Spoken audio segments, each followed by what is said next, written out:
ടോക്കുകളുടെ പുതിയ എപ്പിസോഡിലേക്ക് എല്ലാവർക്കും സ്വാഗതം. റമദാൻ ടോക്ക് 5. കാരുണ്യമാണ് മർമ്മം. വിശ്വാസിയുടെ ചുണ്ടിൽ അറിയാതെ പോലും കയറി വരുന്ന ബിസ്മിയെക്കുറിച്ച് ചിന്തിച്ചിട്ടുണ്ടോ? അള്ളാഹുവിൻ്റെ 2 നാമങ്ങളാണ് ഇതിൽ പ്രധാനം. റഹ്മാൻ, റഹീം. അള്ളാഹുവിലേക്ക് മനുഷ്യനെ പ്രേരിപ്പിക്കുന്ന പ്രതീക്ഷയുടെ 2 ഉജ്ജ്വല നാമങ്ങൾ. കാരുണ്യം, ദയ, സ്നേഹം, കൃപ, വാത്സല്യം. കേൾക്കാനും അനുഭവിക്കാനും അറിയാനും ഇഷ്ടപ്പെട്ടവനാണ് എല്ലാവർക്കും.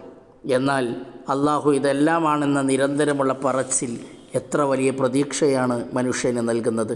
അനാഥ മക്കൾക്കൊപ്പം മുത്തുനബി സ്വല്ലല്ലാഹു അലൈഹി വസല്ലമയെ കാണാൻ വന്ന ഉമ്മയെ ബീവി ആയിഷ റളിയല്ലാഹു അൻഹ സൽക്കരിച്ചത് 3 കാരക്ക നൽകിയായിരുന്നു. 2 മക്കൾക്ക് ഓരോന്ന് നൽകി ബാക്കി വന്ന 1 ഉമ്മ വായിലേക്ക് വെച്ചപ്പോഴേക്ക് 2 മക്കളും ചേർന്ന് ഉമ്മയുടെ വായിലുള്ളത് ചോദിച്ചത്രേ. വിശപ്പായിരുന്നു എല്ലാവർക്കും. പക്ഷേ ഉമ്മ വാത്സല്യത്തോടെ അതും മക്കൾക്ക് കൊടുത്തു. ഈ രംഗം കണ്ട ബീവി കരഞ്ഞുപോയത്രേ. അപ്പോഴാണ് മുത്തുനബി സ്വല്ലല്ലാഹു അലൈഹി വസല്ലമ വന്നതും ആയിഷ ബീവിയോട് കാര്യമന്വേഷിച്ചതും. ബീവി കാര്യം വിശദീകരിച്ചപ്പോൾ അവിടുന്ന് പ്രതികരിച്ചത്, ഈ ഉമ്മ മക്കളോട് ചെയ്ത കാരുണ്യത്തിൻ്റെ 100 ഇരട്ടി കാരുണ്യമാണ് എൻ്റെ റബ്ബിന് അടിമയോട് ആയിഷ.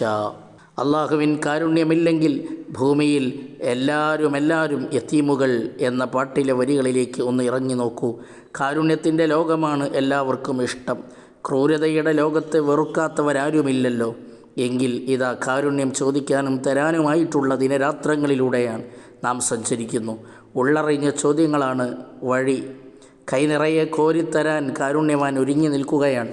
ഹൃദയത്തിൽ, ജീവിതത്തിൽ, കുടുംബത്തിൽ, മരണാസന്ന സമയം, ഖബർ, മഹ്ശറ, മീസാൻ, സിറാത്ത് എല്ലാറ്റിലും കാരുണ്യം കിട്ടി കാരുണ്യ വീടായ സ്വർഗത്തിൽ കൂടണയാൻ തന്നെ ആഗ്രഹിച്ച് ചോദിക്കൂ.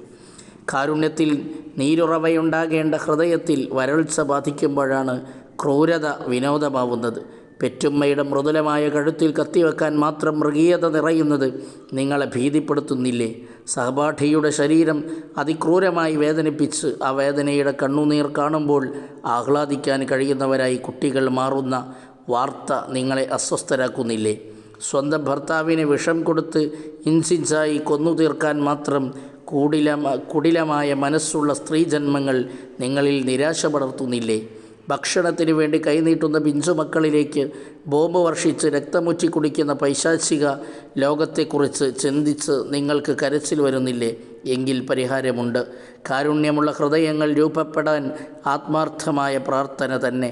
കാരുണ്യത്തിനായി അള്ളാഹുവിലേക്ക് കൈ ഉയർത്തിയവർക്കൊന്നും നിരാശപ്പെടേണ്ടി വന്നിട്ടില്ല. കട്ടായം. വിശുദ്ധ ഖുർആൻ അധ്യായം 39 വചനം 53 ഉടമയായ അള്ളാഹുവിൻ്റെ പ്രതീക്ഷയുള്ള വാക്ക് ശ്രദ്ധിക്കൂ. പാപങ്ങളാൽ പരിധി വിട്ടവരെ, നിങ്ങളും അള്ളാഹുവിൻ്റെ കാരുണ്യത്തിൽ നിരാശരാകാതെ തന്നെ ചോദിക്കൂ. കാരുണ്യവാൻ എല്ലാറ്റിനും തയ്യാറാണ്. അള്ളാഹു അവൻ്റെ കരുണാ കടാക്ഷം നമുക്കെല്ലാവർക്കും നൽകി അനുഗ്രഹിക്കുമാറാവട്ടെ. ആമീൻ. അസ്സലാമു അലൈക്കും വറഹ്മത്തുള്ളാഹി വബറകാതുഹു.